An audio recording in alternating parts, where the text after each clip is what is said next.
Hello बच्चों, चलिए प्रश्न को देखते हैं। प्रश्न में दिया है किसी धातु तल से उत्सर्जित प्रकाश इलेक्ट्रॉनों का निरोधी विभव 10.4 वोल्ट है तथा धातु का कार्यफलन 1.7 इलेक्ट्रॉन वोल्ट है। आपतित विकिरण की तरंगदैर्घ्य ज्ञात कीजिए। यह हाइड्रोजन स्पेक्ट्रम की किस श्रेणी में उपस्थित हो सकती है। प्रश्न को हल करने के लिए सबसे पहले प्रश्न की मुख्य अवधारणा को देखते हैं। तो मुख्य अवधारणा में हम देखेंगे कि आइंस्टाइन का प्रकाश विद्युत समीकरण क्या होता है।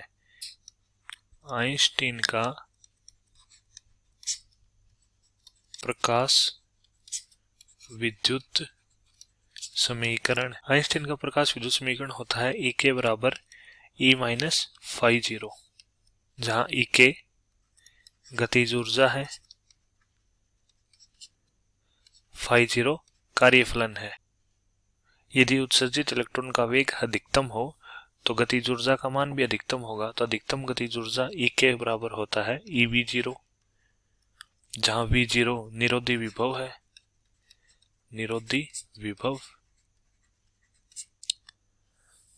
तथा ऊर्जा E बराबर होता है फोटोन की ऊर्जा hν।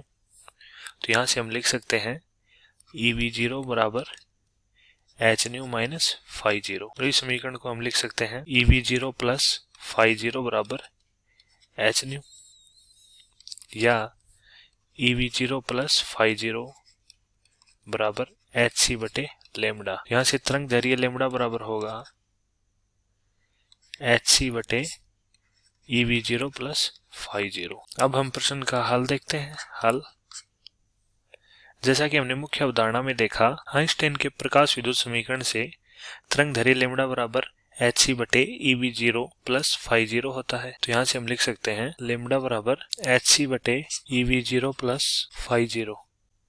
चूंकि प्रश्न में हमें दिया है कार्यफलन फाई जीरो बराबर 1.7 इलेक्ट्रॉन वोल्ट, इसे हम जूल में परिवर्तित करें तो हमारे पास आ जाएगा 1.7 गुणा 1.6 गुणा 10 की घात माइनस 19 जूल।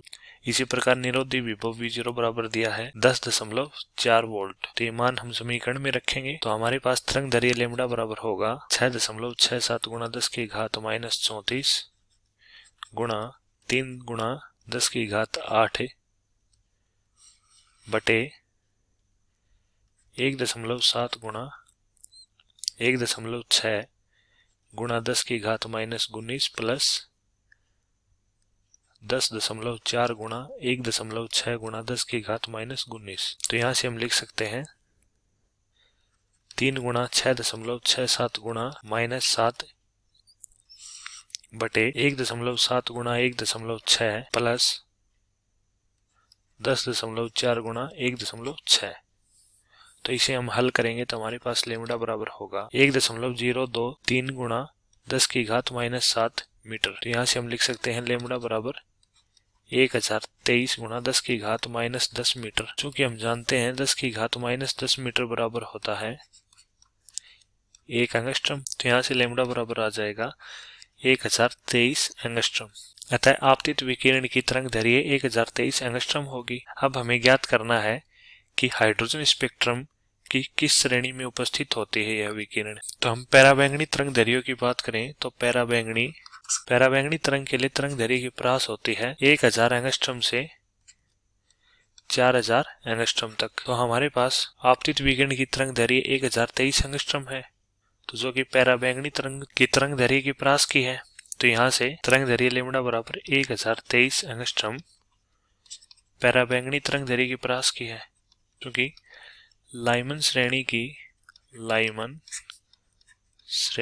की रेखाएं विद्युत चुंबकीय स्पेक्ट्रम के पराबैंगनी भाग में प्राप्त